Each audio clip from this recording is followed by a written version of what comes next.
Om Swastiastu. Pemirsa Bali TV, seputar Bali kembali hadir dengan menyajikan sejumlah informasi di antaranya.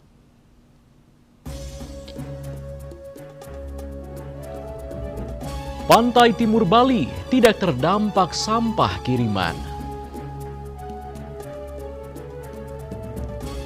3 WNA terdakwa penembakan dituntut 18 dan 17 tahun. Keluarga korban berharap keadilan. Jangan lewatkan juga informasi menarik lainnya yang sudah disiapkan tim redaksi kami. Bersama saya, Epa Jayantika, inilah seputar Bali selengkapnya.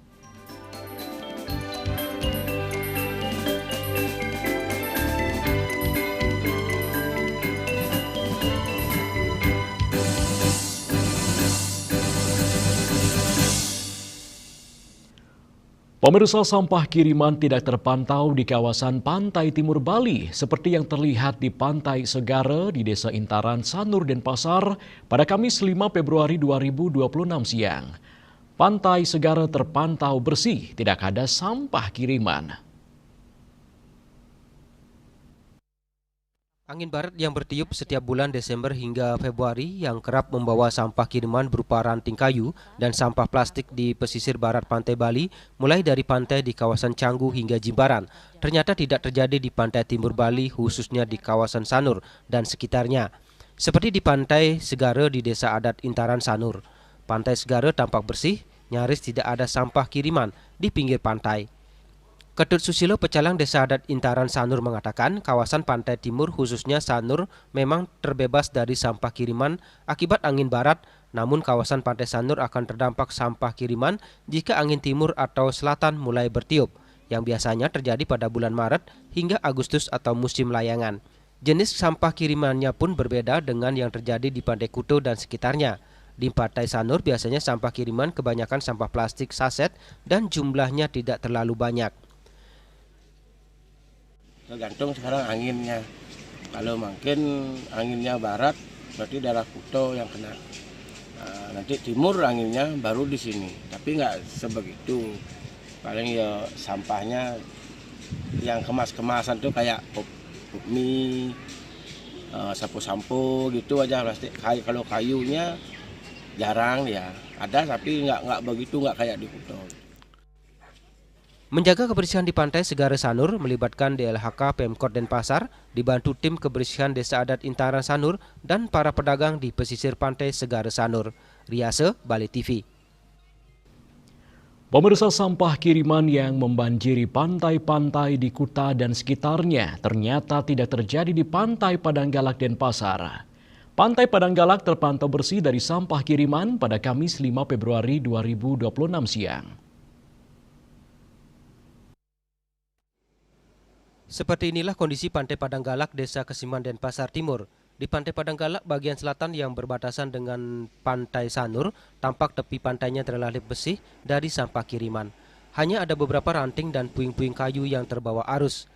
Menurut Ibu Dewi, pedagang di Pantai Padanggalak, pada musim hujan ini hampir tidak ada sampah kiriman, walaupun ada jumlah sangat sedikit. Kebersihan pantai juga dirawat oleh Pemkot Denpasar dan relawan yang rutin melakukan bersih-bersih di kawasan pantai Padanggalak. Meskipun hari ini cukup bersih, Ibu Dewi mengakui di bulan-bulan tertentu terdapat juga sampah kiriman, namun jumlahnya tidak begitu banyak. Sampah kiriman tuh nggak mesti juga datangnya ya, nggak tiap hari datang gitu kalau sampah kiriman itu. Tapi secara umum bersih, Bu ya? Ya, bersih sih, di sini nih bersih terus. Ada petugas yang bersihin atau gimana, Bu? Ada. Berbeda pada bagian utara Pantai Padanggalak menuju Puro Windu Segara atau di depan eks Taman Festival, sampah ranting-ranting kayu cukup banyak dan belum dibersihkan. Sebagian sampah tersebut tampak telah dibakar oleh warga setempat untuk mengurangi volume sampah di Pantai Padanggalak. Riase, Bali TV. Pemirsa, sorotan Presiden Prabowo Subianto terhadap persoalan sampah di Pantai Kuta menjadi peringatan keras bagi Bali. Ketua Komisi 2 DPRD Badung, Imade Sade, menilai perhatian Presiden harus dimaknai sebagai momentum pembenahan menyeluruh, bukan sekedar respon sesaat. Gedung DPRD Badung 5 Februari 2026, Menurut Imade Sade, persoalan sampah di Pantai Kuta bukan isu baru. Masalah ini bersifat musiman dan berulang setiap angin barat datang, sehingga penanganannya tidak bisa dilakukan secara parsial. Penanganan sampah tidak boleh reaktif, tapi harus terstruktur dan berkelanjutan dari hulu sampai hilir. Pantai Kuta berada di wilayah hilir yang menerima limpahan sampah kiriman dari sungai dan arus laut.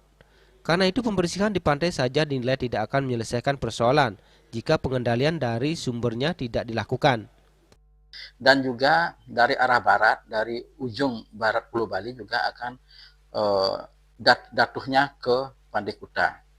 Yang saya bilang tadi itu Kuta di 3 kecamatan tersebut. Nah, begitu juga ada banyak muara, baik dari ujung barat Pulau Bali, kemudian banyak yang bermuara ke pantai, kemudian juga jatuhnya karena arusnya menuju Kuta, maka akan terkumpul di Kuta. Itulah yang menyebabkan kenapa di musim angin barat itu banyak sampah yang ada di Kuta sendiri. Imade Sade mengapresiasi upaya Pemkab Badung yang selama ini melakukan pembersihan rutin dengan melibatkan TNI, Polri, dan relawan. Namun, besarnya volume sampah musiman kerap membuat hasilnya belum terlihat optimal. Ia menegaskan isu sampah harus menjadi agenda strategis lintas sektor. Peran desa adat, edukasi berkelanjutan, hingga dukungan kebijakan dan anggaran dari pemerintah pusat dinilai sangat penting, mengingat Kuta merupakan destinasi wisata nasional. Dan dengan ada sorotan dari Pak Presiden ini adalah suatu alarm bagi kita bahwa sampah itu belum tertangani dengan baik. Artinya kita tidak menyalahkan siapa-siapa. Ini adalah suatu musibah, sangat musibah karena banyak hal yang harus kita lakukan untuk penanganan sampah tersebut. Nah, untuk penanganan sampah ini kita tidak bisa melihat secara parsial, secara waktu yang singkat. Ini sudah berkelanjutan. Kita sudah tahu sampah ini sudah bertahun-tahun seperti ini. Nah, perlu suatu kebijakan yang terintegrasi, baik dari pemerintah pusat, kemudian pemerintah daerah kita, dan dari pemerintah daerah provinsi, pemerintah daerah kabupaten, dan juga ada kebijakan dari pemerintah desa ataupun desa adat. Itu perlu dilakukan secara bersama-sama supaya penanganan sampah ini bisa penanggulangan sampah ini bisa dilaksanakan dengan baik. Imade Sade berharap sorotan Presiden Prabowo menjadi titik balik penanganan sampah di kawasan pariwisata Bali agar berjalan lebih sistematik dan berkelanjutan. Winate, Bali TV.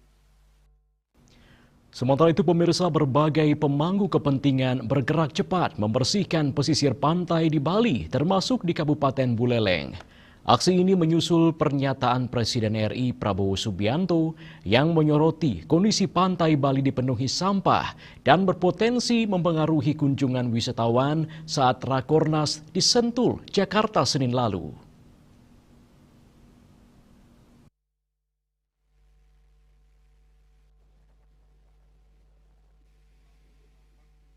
Gerakan bersih-bersih pesisir pantai dilakukan sejak Rabu pagi hingga sore kemarin. Kabupaten Buleleng yang memiliki garis pantai terpanjang di Bali langsung mengeksekusi aksi ini dengan melibatkan berbagai pihak, salah satunya Polres Buleleng untuk membersihkan sampah di sepanjang pesisir pantai. Fokus utama pembersihan yakni sampah plastik yang bertebaran di kawasan pantai.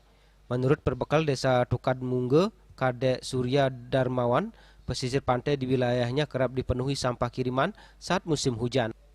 Hal ini disebabkan adanya 2 aliran sungai yang membawa sampah dari hulu ke hilir. Sejak Januari lalu, sampah kiriman yang terkumpul bahkan mencapai sekitar 2 truk. Setiap tahun kami mendapatkan sampah kiriman, hampir 2 truk.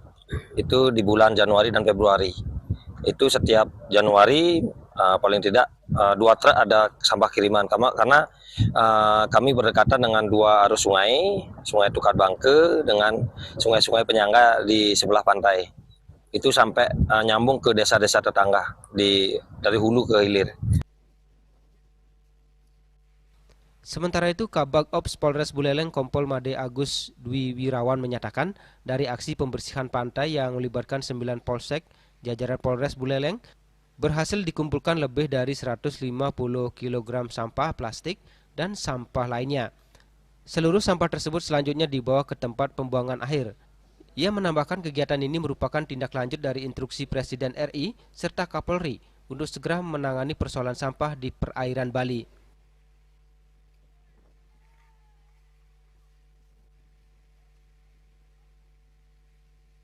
Untuk hari ini, kalau kita hitung dari timur ke barat, sekitar 700-an orang yang terlibat dalam kegiatan bersih-bersih pantai. Nah, sudah mengamankan sekitar 175 kg sampah yang akan kita angkut dan kita bawa ke tempat pembuangan sampah.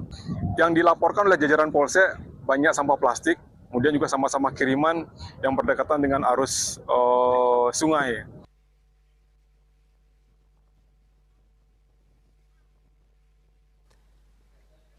Selain melibatkan jajaran kepolisian, aksi bersih-bersih pantai ini juga melibatkan unsur TNI, pelaku pariwisata, serta masyarakat setempat. Yasir Yuli, Bali TV.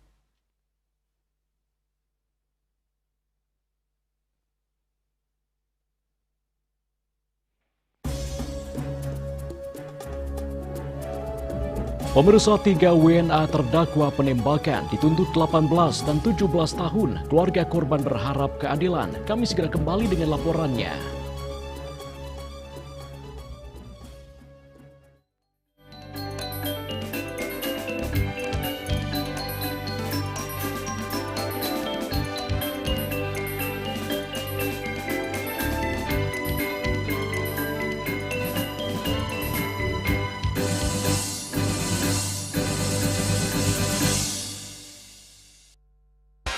Kak Srido sekarang sibuk apa? Sabtu Minggu ada game. Serpet aja dulu. Luwak hitam baru dengan teknologi slow roasting bikin nyaman di lambung. Selamat kepada para pemenang undian Kopi Luwak. Terima kasih Kopi Luwak. Menangkan 50 juta atau nonton bareng sepak bola di Amerika. Untuk kalian yang belum menang, buruan kirim. Jangan sampai ketinggalan. Luwak hitam baru, nggak kemanisan, mantap. Cat Color dengan daya sebar yang luas, cepat kering, dilengkapi 39 pilihan warna. Kualitas dijamin terbaik. Cat Color, harga ekonomis.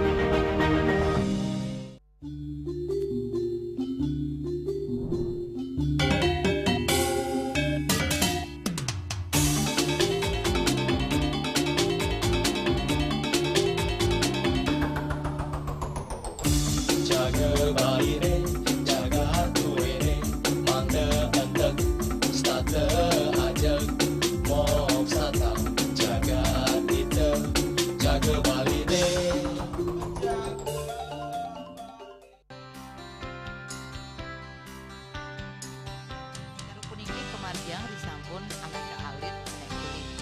Metapang kalau ke baos, mepandes utawi misangi mesin drama antar Ketua Banjar Jakarta Selatan hari di Jakarta Selatan para pinangita miwah tokoh-tokoh umat Hindu. Emansipasi miwah penyarengan kerama istri saha anggen TPS Cangin Purikau wenten taler 6 TPS sani kaayahin oleh kerama istri inggian ring TPS 6.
Pemirsa, Jaksa Penuntut Umum menuntut 3 warga negara Australia terdakwa kasus penembakan 18 dan 17 tahun penjara. Sementara itu, keluarga korban berharap majelis hakim menjatuhkan putusan yang seadil-adilnya, mencerminkan beratnya perbuatan serta menjunjung tinggi nilai keadilan dan martabat hukum.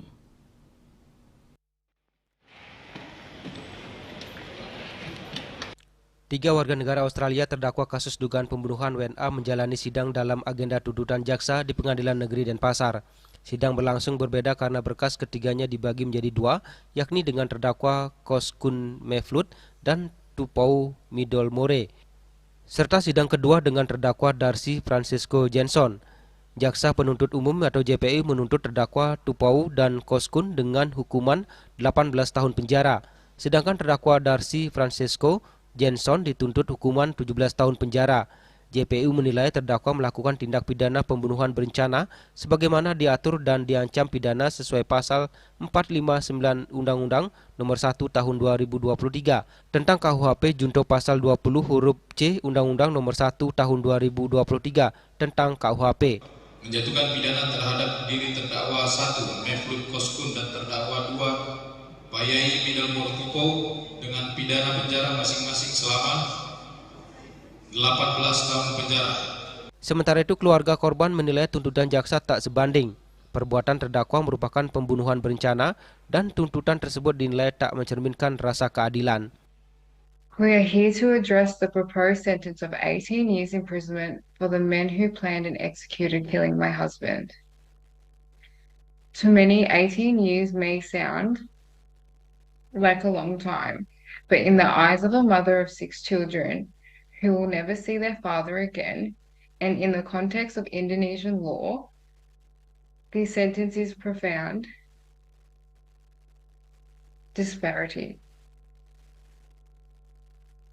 Indonesia has historically taken a legendary, uncompromising stand against crime. We have seen drug offences, crimes involving substances, met with 20 years sentencing, life imprisonment, and even the ultimate penalty. Yet in this case, the deliberate destruction of a human life, a father and a husband, is being met with a significant lesson recommendation. Sedangkan kuasa hukum keluarga korban dari DNT Lawyer Sari Latif menyampaikan bahwa perkara ini tidak semata-mata soal lamanya pidana yang dijatuhkan, tetapi perkara tentang nyawa manusia, tentang kejahatan yang dilakukan secara terorganisir dengan senjata api ilegal. Berdampaknya seumur hidup bagi keluarga korban. Ia berharap majelis hakim menjatuhkan putusan yang seadil-adilnya, mencerminkan beratnya perbuatan, serta menjunjung tinggi nilai keadilan dan martabat hukum. Tuntutan tentunya yang dikatakan oleh, yang disampaikan oleh JPU sepertinya tidak mencerminkan keseriusan dan dari premeditated murder itu tadi, perencanaan itu tadi, jadi dan brutalitas itu tadi yang mengambil nyawa. Hanya bisa berharap sekarang juga ya pastinya tentu kepada Tuhan dan kepada para hakim untuk benar-benar mempertimbangkan kasus ini, melihat semua fakta, data, dan juga semua unsur yang sudah dibacakan oleh jaksa penuntut umum.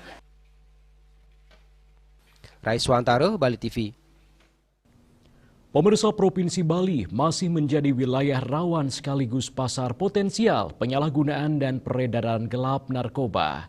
Untuk mengatasi hal tersebut, upaya pencegahan, pendidikan, dan pemberdayaan terus ditingkatkan demi menjaga masyarakat Bali khususnya generasi muda terhadap bahaya narkoba. Koordinasi Pencegahan dan Pemberantasan Penyalahgunaan dan Peredaran Gelap Narkotika atau P4GN di wilayah Bali tahun 2026 bersama Gubernur Bali Wayan Koster.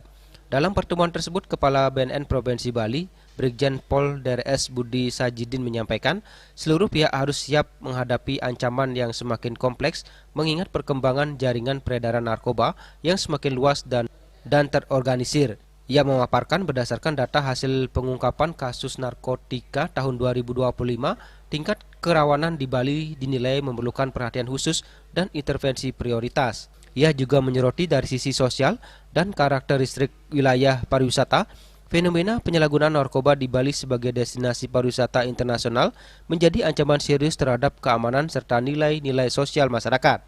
Selain itu, peredaran narkoba kini tidak lagi terbatas di wilayah perkotaan, tetapi telah menjangkau hingga pelosok desa tanpa mengenal batas administrasi.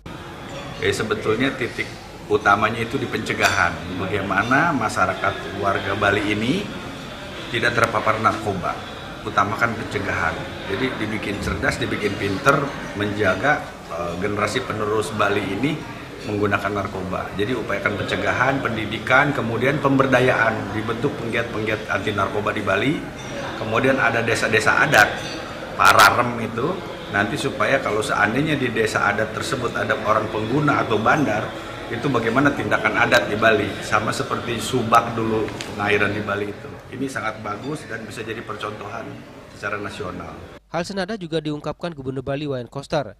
Ia menegaskan bahwa penanganan narkoba di Bali membutuhkan perhatian serius, mengingat posisi Bali merupakan destinasi wisata utama dunia. Karena kita menjadi daerah terbuka sebagai destinasi wisata, maka interaksi kita dengan dunia luar tinggi. Itulah yang menjadi salah satu pemicu meningkatnya kasus-kasus narkotika di Provinsi Bali. Ada yang menjadi pengedar, penjual, pemakai, atau bagian daripada satu jaringan. Tinggi di Bali. Dan kita sebenarnya sudah dalam posisi itu berbahaya. Ancaman ini diam-diam ini membahayakan. Karena kalau ini kita tidak antisipasi dengan manajemen yang baik ke depan, maka itu akan membahayakan generasi kita. Kita bisa mengalami penurunan kualitas generasi. Jadi beban untuk menangani narkotika ini jangan hanya pada kepala BNN, tidak hanya pada institusi BNN secara vertikal, tapi kita semua harus ikut bekerja dan bertanggung jawab untuk mengatasi ini, karena ini adalah menyangkut generasi Bali ke depan. Jadi harus kita atasi bersama-sama, kita kerjakan sama-sama dari hulu sampai hilir. Kondisi ini menegaskan perlunya langkah pencegahan dan penanganan yang lebih serius, terintegrasi, dan melibatkan seluruh elemen masyarakat guna melindungi generasi serta menjaga citra Bali sebagai daerah yang aman, sehat, dan bebas dari narkoba. Bunga dan Kadek Putra, Bali TV.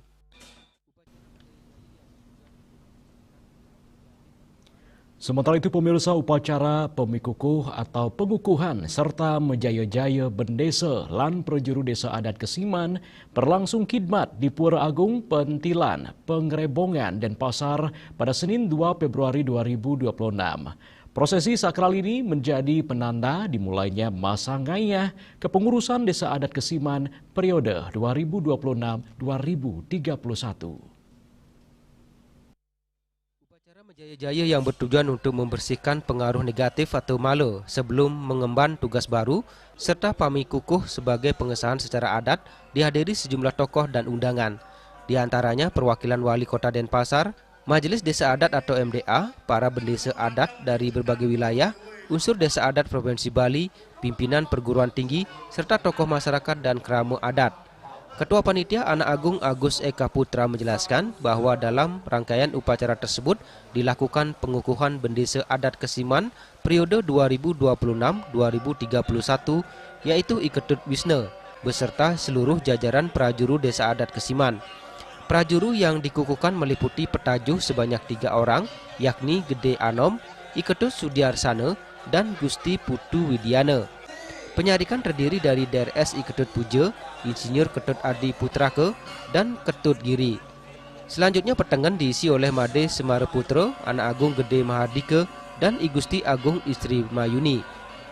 Untuk Pasinoman dikukuhkan I Made Sudiana, I Ketut Suwana, serta I Nyoman Arya Astawa. Selain prajuru inti turut dikukuhkan pula unsur staf desa adat, Sabo Desa, Kerta Desa, serta Baga Payangan, Baga Pawongan, dan Baga Palemahan. Anak Agung Eka Putra menerangkan pelaksanaan menjaya-jaya dan pamikukuh ini mengacu pada Peraturan Daerah Provinsi Bali Nomor 4 tahun 2019 tentang desa adat di Bali, khususnya pasal 28 dan 29, yang kemudian diimplementasikan dalam Praram Desa Adat Kesiman nomor 10 tahun 2025. Indek pemilihan ring Desa Adat Kesiman, ring Rahina ni mangkin, nika kecumpuang antuk jero klian sarang sami. Santukan api, santukan niki memasuki periode kedua. Periode pertama sampun memargi antar, periode kedua niki kesemangkeman ring jero klian sarang sami, enten ngemarjang pemilihan atau calon lain karena niki sampun kesemangkeman ring jero klian sarang sami, jumpu, makanya makin terpilihlah petahana makin jero klian desane makin, terutama jero Wisnu karena napi mawin kentan program-program beliau yang dilihat oleh masyarakat niki sampun terbukti seperti pembangunan wewidangan ring Desa Adat Kesiman, program-program desa niko sangat-sangat sampun dirasakan oleh masyarakat, terutama masyarakat wilayah atau daerah Kesiman, sehingga tetiang kecumpuang ring klian-klian sarang sami memberikan mandat mikiring jero klian nesane mangkin untuk melanjutkan program yang makin ada niki 5 tahun ke depan seperti ini. Sementara itu Bendesa Adat Kesiman yang baru dikukuhkan I Ketut Wisnu menyampaikan bahwa prosesi menjaya-jaya dan pamikukuh merupakan tahapan sakral sebelum pengemban tugas sebagai bendesa adat. Ia menegaskan bahwa pengisian jabatan tersebut tidak melalui pemilihan langsung, melainkan melalui peraduman atau musyawarah mufakat sesuai dengan awik-awik Desa Adat Kesiman. Ia menambahkan prosesi pengukuhan dilakukan oleh unsur Desa Adat Provinsi Bali didampingi Dinas Pemajuan Adat Provinsi Bali serta para anggapuri. Dasar untuk punika titiang laturang ayah turang dados pikangkam saking jero klian ke ngicen titiang titah sareng sami, artinya melalui paruman desa memberikan instruksi untuk melanjutkan masa ayahan dari 2026 sampai dengan 2031 itu. Lebih lanjut Jero Wisnu mengatakan semua ini kami laksanakan sebagai bentuk tanggung jawab dan pengabdian kepada Krama, sekaligus upaya pelestarian adat dan budaya Desa Adat Kesiman. Hendra, Bali TV.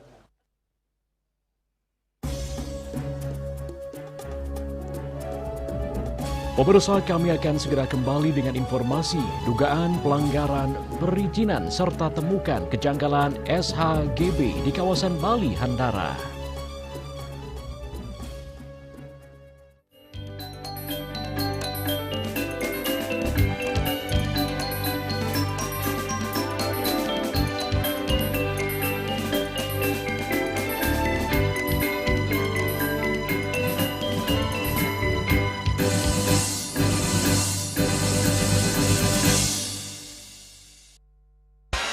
Kak Srido sekarang sibuk apa? Sabtu Minggu ada game.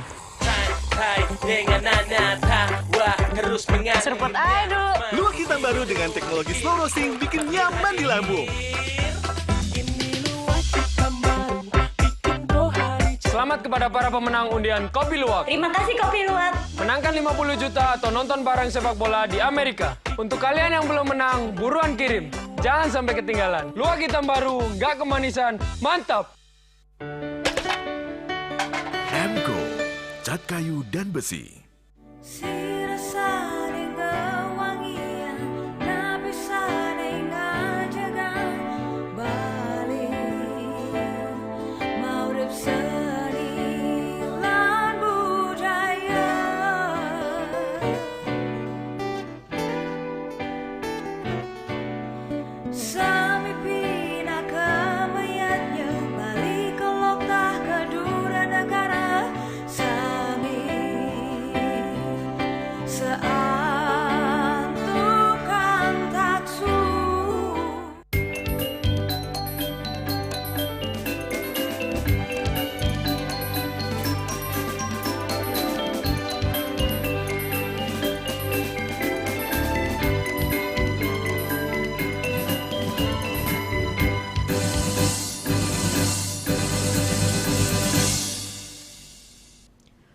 Pemirsa, Kepala Satpol PP Provinsi Bali menemukan kejanggalan sertifikat hak guna bangunan di kawasan Bali Handara.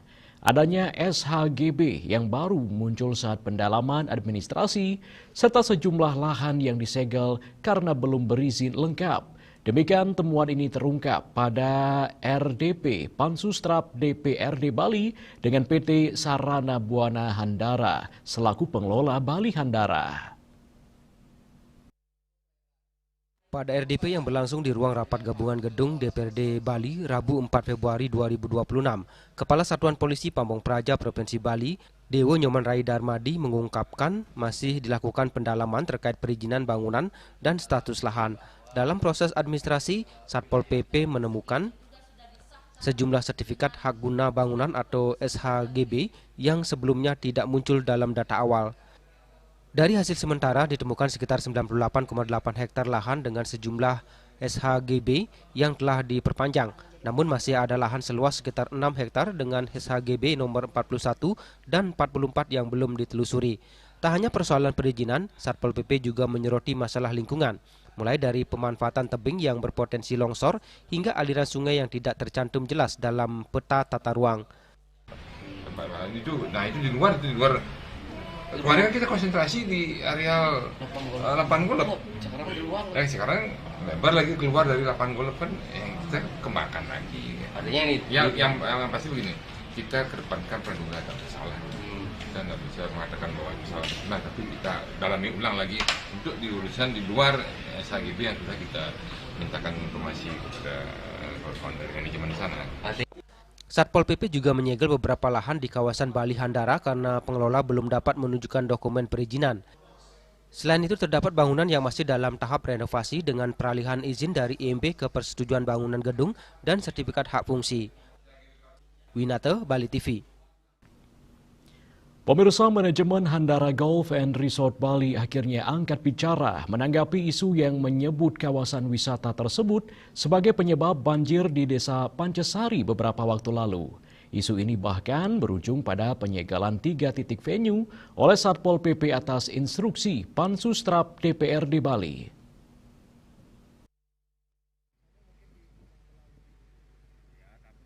Setelah berdiri hampir 5 dekade, Handara Golf and Resort Bali menegaskan bahwa hingga kini 100% kepemilikan perusahaan tetap berada di tangan warga negara Indonesia di bawah naungan PT Sarana Buana Handara. Berdasarkan dokumen resmi, tidak pernah terjadi penjualan maupun pengalihan hak guna bangunan kepada pihak asing ataupun perusahaan penanaman modal asing. Penegasan ini sekaligus meluruskan berbagai informasi keliru terkait kepemilikan aset Handara yang sepenuhnya merupakan milik nasional. Pengacara Handara Golf and Resort Bali juga menegaskan tidak terdapat kawasan hutan di dalam area Bali Handara. Berada di luar kawasan hutan. Jadi dari surat ini saya bisa tegaskan dan kami yakini bahwa kawasan Bali Handara ini tidak ada tanah negara di dalamnya. Itu kami tegaskan sekali lagi karena berdasarkan surat ini bahwa kawasan kami itu berada di luar kawasan hutan. Untuk masalah deadline apakah itu akan bisa segera. Pihak manajemen menambahkan seluruh perizinan terkait kegiatan operasional Bali Handara telah dipenuhi sesuai ketentuan yang berlaku. Terkait fenomena banjir musiman di Desa Pancesari, manajemen menyebut kondisi tersebut merupakan tantangan geografis alami di kawasan dataran tinggi dengan curah hujan ekstrim. Hal tersebut dibenarkan oleh Perbekal Desa Pancesari, Wayan Komiarse. Bagi warga kami itu sudah menjadi hal yang biasa setiap tahun. Itu kalau kita merunut dari sejarah, tahun 60 ada korban jiwa, saya syukur-syukur sekarang nggak ada korban jiwa. Jadi korban materi dari segi pertanian, rumah yang terdampak sedikit. Beberapa memang ada dampak. Kemarin data yang kami dampak masyarakat itu berdasarkan data yang kami terima melalui kepala-kepala wilayah itu sebanyak 47 kakak. Hingga kini sebagai langkah mitigasi, Handara mengalokasikan sekitar 80 hektar dari total 99 hektar lahannya sebagai ruang terbuka hijau dan zona resapan air alami yang berfungsi sebagai penyangga ekologis untuk menyerap debit air hujan sebelum mengalir ke wilayah permukiman warga. Manajemen juga menegaskan tidak ada aktivitas pembangunan maupun pembabatan di kawasan hutan yang berada di bawah kewenangan Dinas Kehutanan. Yasari Yuli, Bali TV. Pemirsa, satu unit rumah milik Ketut Swastika di Banjar Buayang, Desa Gunakse, Kecamatan Dawan, Klungkung, ludas terbakar pada Rabu 4 Februari 2026. Diduga kebakaran karena korsleting listrik, warga dan petugas kesulitan masuk rumah dan sulit padamkan api dikarenakan pintu gerbang rumah terkunci.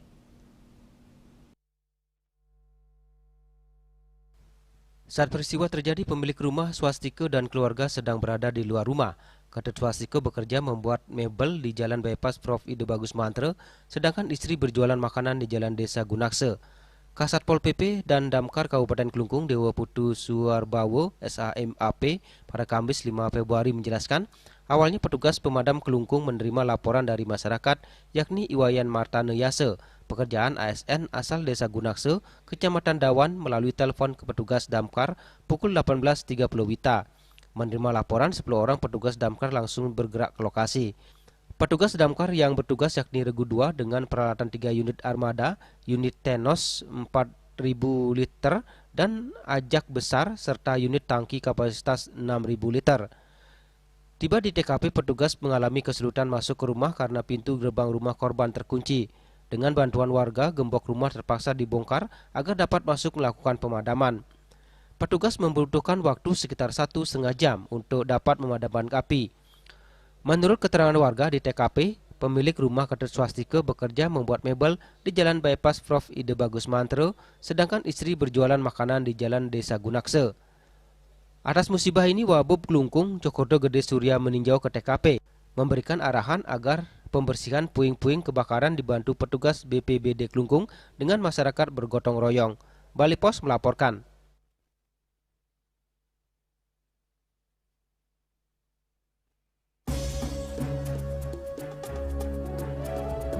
Pemirsa, perkuat budaya aman dan nyaman di lingkungan sekolah. Kami segera kembali dengan informasinya.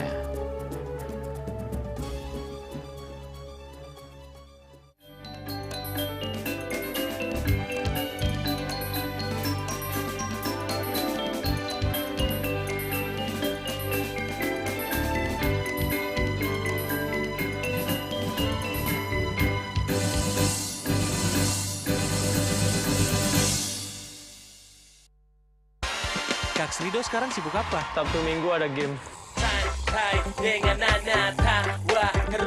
Serpot aja dulu. Luwak hitam baru dengan teknologi slow roasting bikin nyaman di lambung. Selamat kepada para pemenang undian Kopi Luwak. Terima kasih Kopi Luwak. Menangkan 50 juta atau nonton bareng sepak bola di Amerika. Untuk kalian yang belum menang, buruan kirim. Jangan sampai ketinggalan. Luwak hitam baru, nggak kemanisan, mantap. Musim hujan tiba, bencana banjir bisa mengancam jika kita tidak waspada. Kebiasaan buruk seperti membuang sampah sembarangan bisa menyumbat aliran air.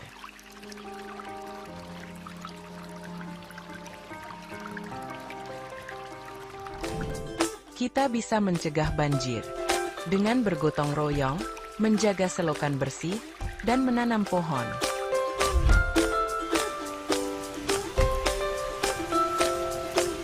Siaga di musim hujan, jaga lingkungan kita. Bersama, kita bisa terhindar dari banjir.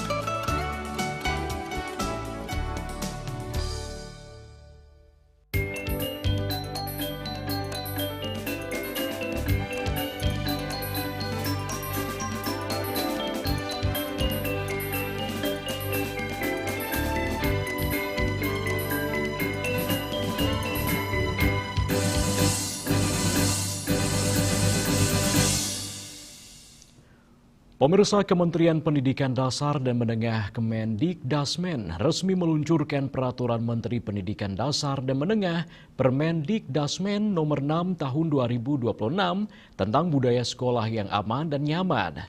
Untuk itu, setiap satuan pendidikan diharapkan mampu memperkuat budaya aman dan nyaman bagi peserta didik di lingkungan sekolah. Dalam upaya memperkuat budaya aman dan nyaman di sekolah, berbagai upaya dapat dilakukan kepala sekolah dan guru, terutama dalam upaya pemenuhan kebutuhan spiritual, pelindungan fisik, kesejahteraan psikologis, dan keamanan sosio-kultural. Kepala SMA Negeri 8 Denpasar, Iwayan Sucipto mengatakan, sekolah aman dan nyaman tidak mungkin tercipta apabila seorang pemimpin tidak mampu menggerakkan seluruh ekosistem pendidikan guna menjamin kesejahteraan psikologis dan keamanan sosio-kultural di lingkungan sekolah. Untuk itu, kepala sekolah harus mampu menjadi penggerak dalam mewujudkan internalisasi budaya positif dan keteladanan bagi peserta didik. Selain itu, dalam membuat berbagai peraturan harus ada kesepakatan bersama antar seluruh warga sekolah sehingga peraturan yang diberlakukan dapat lebih inklusif dan dapat ditinjau apabila tidak sesuai dengan kebutuhan sekolah. Penguatan budaya aman dan nyaman di sekolah dapat dilakukan melalui penanaman nilai-nilai karakter dan nilai-nilai toleransi kepada peserta didik sehingga tidak menimbulkan tindakan bullying antar siswa maupun terhadap guru atau sebaliknya. Ada 3 aspek utama yang harus diperhatikan dalam upaya mewujudkan sekolah aman dan nyaman, yakni menciptakan lingkungan aman, pencegahan kekerasan fisik, bullying, hingga kekerasan seksual, menciptakan ruang inklusif tanpa diskriminasi, serta kenyamanan psikologis dengan menciptakan interaksi yang harmonis antara guru, siswa, dan orang tua guna mendukung kesehatan mental peserta didik. Kita akan melakukan beberapa langkah. Langkah pertama itu adalah internalisasi budaya positif dan keteladanan. Apa maksudnya di sini adalah keteladanan pendidik, jadi kepala sekolah dan guru menjadi model dalam perilaku ramah, terbuka dan menghargai pendapat. Kemudian menanamkan nilai-nilai toleransi kemandirian pada murid, jadi cinta damai, tidak membuli. Nah, itu kita lakukan. Nah, yang kedua, penguatan kesejahteraan psikologis dan sosiokultural. Kita memberikan peluang yang sama bagi setiap siswa, tidak boleh ada diskriminasi atau atas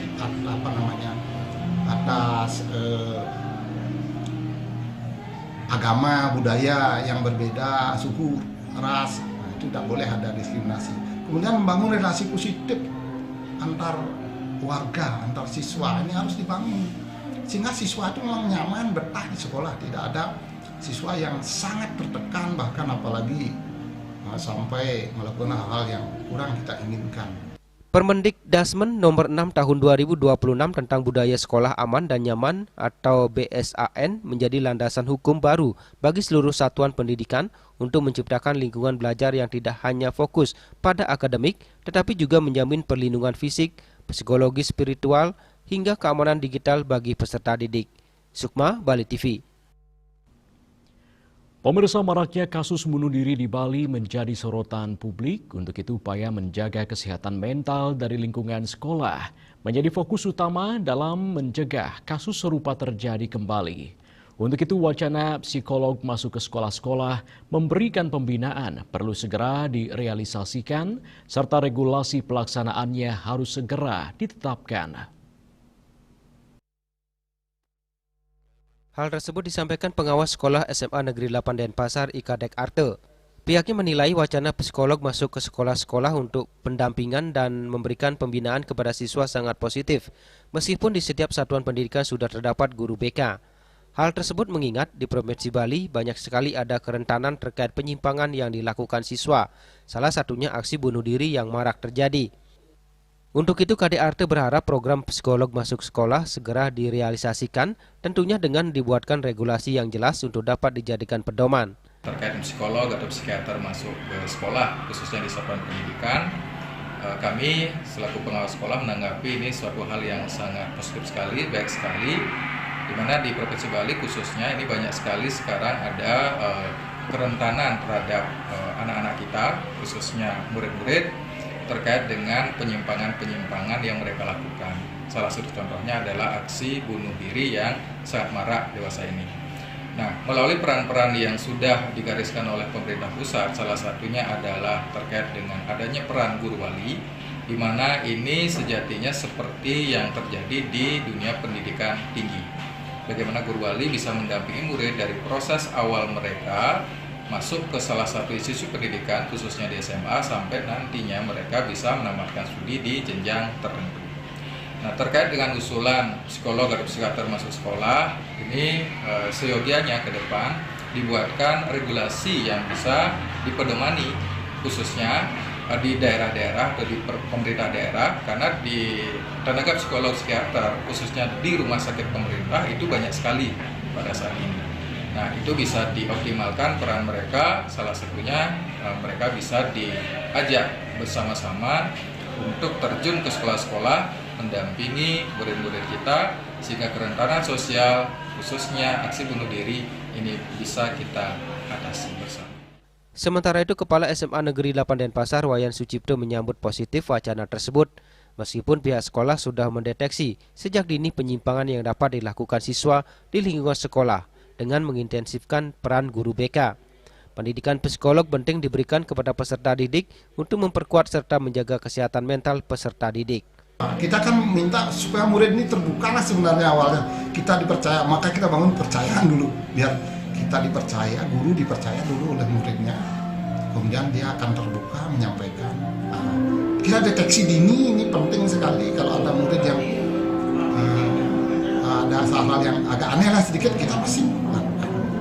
Kita deteksi sedini mungkin. Saya kira sangat positif. Kita anak kita dibimbing oleh seorang psikolog atau orang-orang yang ahli di dalam bidangnya. Nah, itu saya kira sangat bagus. Kita akan lakukan. Sukma, Bali TV. Pemirsa, olahraga lari bukan hanya sekedar mengejar juara, tetapi bentuk terapi jiwa dan investasi kesehatan mental yang efektif. Dengan berlari dapat mengurangi stres, meredakan kecemasan, serta meningkatkan suasana hati. Olahraga lari adalah bentuk terapi jiwa dan investasi kesehatan mental yang efektif. Lari bukan sekedar mengejar juara atau kecepatan dengan berlari, tetapi saat lari, tubuh melepaskan endorfin, serotonin, dan dopamin dapat mengurangi stres, meredakan kecemasan, serta meningkatkan suasana hati atau mood. Konsistensi lari membantu meningkatkan fokus, kepercayaan diri, dan kualitas tidur. Founder M-Style Mutia Ruskandar pada Mobile Run The Island di Nusa Dua mengatakan olahraga lari manfaat sangat besar bagi tubuh. Lari bisa dilakukan oleh siapa saja dan tidak memerlukan alat khusus. Lari dengan teratur dapat menurunkan hormon stres dan mengurangi gejala depresi. Lari memberikan ruang refleksi diri dan waktu untuk menjernihkan pikiran dari rutinitas harian. Pelepasan hormon bahagia saat berlari menciptakan efek euforia alami. Ketahanan mental terbentuk melalui konsistensi dan disiplin dalam setiap langkah, bukan hasil akhir. Dari banyak studi yang berkembang, lari itu membantu sekali mental health kita atau stress level kita itu turun sampai ke beberapa persen. Jadi olahraga yang tidak perlu banyak effort, tapi ternyata impact-nya besar sekali. Dan itu pun bisa dilakukan oleh semuanya. Jadi tanpa alat, tanpa harus occasion khusus, kita bisa melakukan itu. Rai Suantara, Bali TV.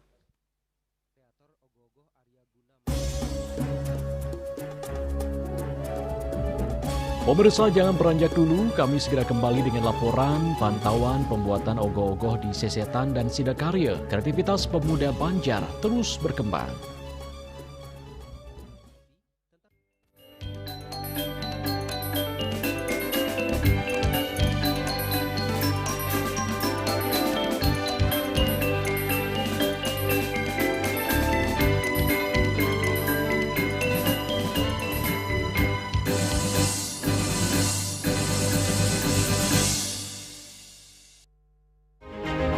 Cat Color dengan daya sebar yang luas, cepat kering, dilengkapi 39 pilihan warna.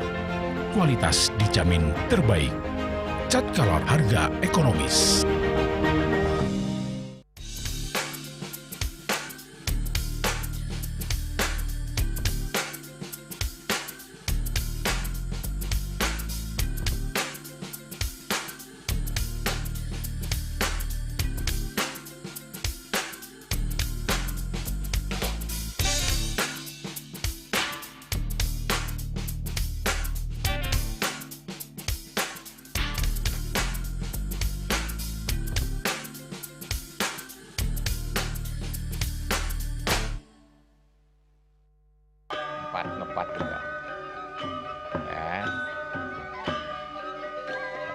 4. Tumpang alit-alit lagi 4. Ngangen sampian usung metulang lindung wasani nganggo bayuhan ora kalpo langsung personelipun 108 yang dipergunakan pada saat orang yang kena musibah di jalan kita memanggil.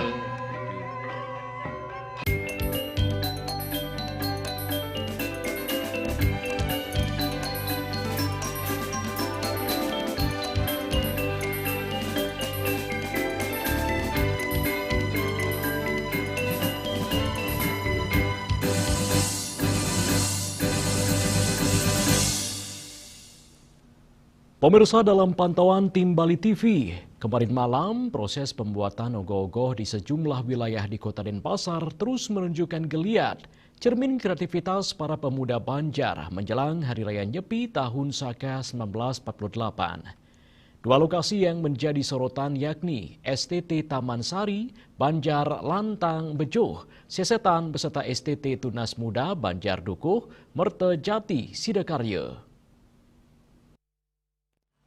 Di Banjar Lantang Bejuh, Sesetan, kreator ogoh-ogoh Arya Guna menjelaskan tema ogoh-ogoh yang diangkat tahun ini adalah Tirta Sudanaya. Tema tersebut mengisahkan asal-usul terciptanya Tirta Empul yang berawal dari pertempuran antara raksasa Maya Denawa dengan Dewa Indra. Kisah ini syarat dengan nilai spiritual dan filosofi tentang kebaikan yang akhirnya mengalahkan keangkaramukaan. Sementara itu, Ketua STT Taman Sari Banjar Lantang Bejuh menyampaikan bahwa estimasi biaya pembuatan ogoh-ogoh tahun ini mencapai sekitar 80 juta rupiah. Dana tersebut bersumber dari berbagai upaya kreatif pemuda Banjar, diantaranya melalui penjualan merchandise berupa baju, serta dukungan para donatur yang dengan sukarela memberikan sumbangan demi terwujudnya karya ogoh-ogoh tersebut.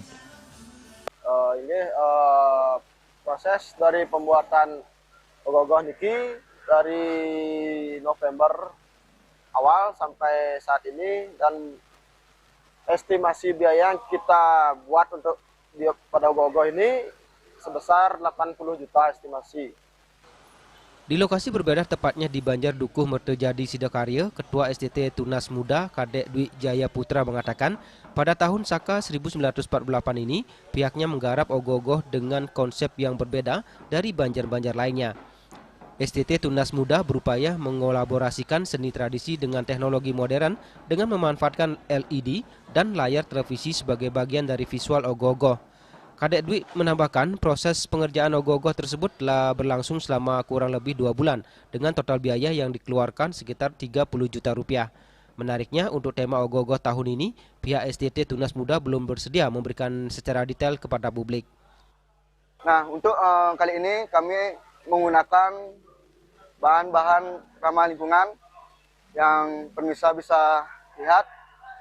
Kali ini kami menggunakan bahan ramah lingkungan seperti rotan, bambu, dan lainnya.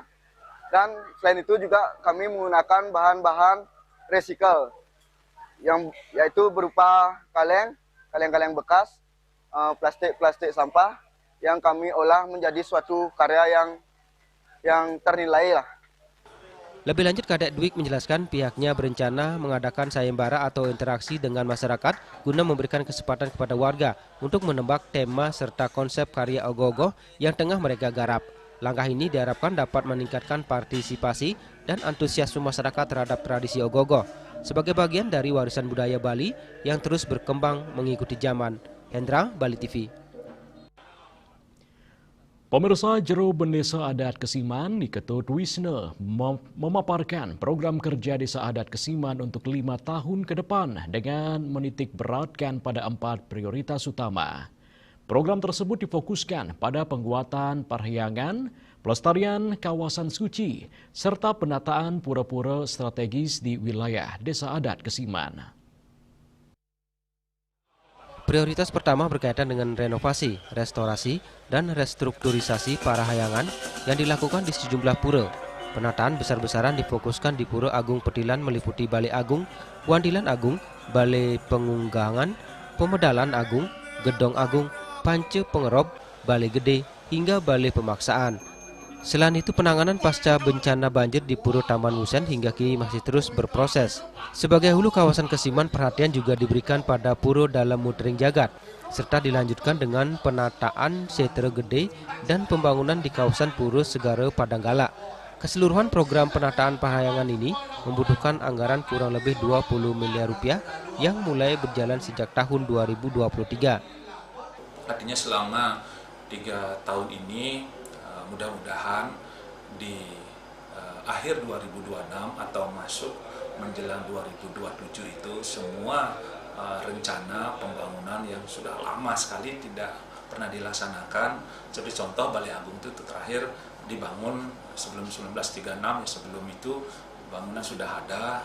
Secara fisik itu sangat memprihatinkan seperti itu. Makanya dari Pemedal Agung juga sudah banyak crack, patah-patahan. Kemudian kami melibatkan dari Balai Cagar Budaya, UNUD, Ikatan Arsitektur Indonesia, kemudian Dinas Kebudayaan, Kesra, Perkim dari pemerintah kota Sungkara. Itu berkat bantuan juga dari pemerintah kota itu bisa terlaksana. Lebih lanjut dijelaskan sumber pendanaan program berasal dari berbagai sektor antara lain Punya Keramo Desa, Arte Dana Desa Adat yang dihimpun melalui yayasan dan LPD, serta pendapatan dari kegiatan-kegiatan lainnya. Selain itu, dukungan juga datang dari pemerintah Kota Denpasar yang memberikan bantuan khususnya dalam penanganan pasca bencana. Sementara itu, pemerintah Provinsi Bali turut berkontribusi dengan memberikan bantuan pembangunan di kawasan Wantilan di kawasan Puro Segara Padanggala sebagai bagian dari upaya penataan kawasan pesisir berbasis adat dan spiritual.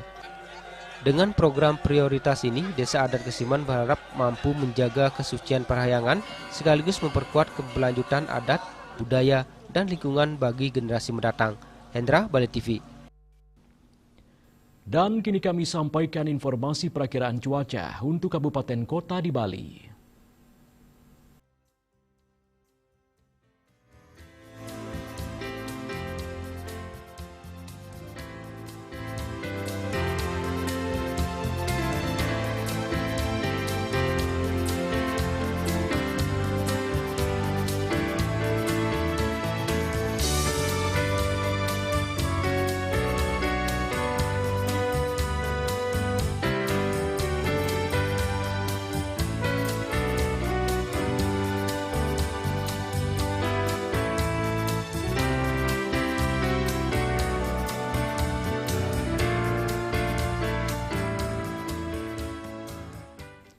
Seputar Bali bersama Minyiapun Ganapati Usada Bali Keluarga Sehat. Pemirsa, update terus informasi Anda dengan subscribe dan like YouTube channel Bali TV @newsbali.tv. Wakili redaksi yang bertugas, saya Epa Jiantika pamit undur. Terima kasih atas perhatian Anda dan sampai jumpa. Om Santi, Santi, Santi Om.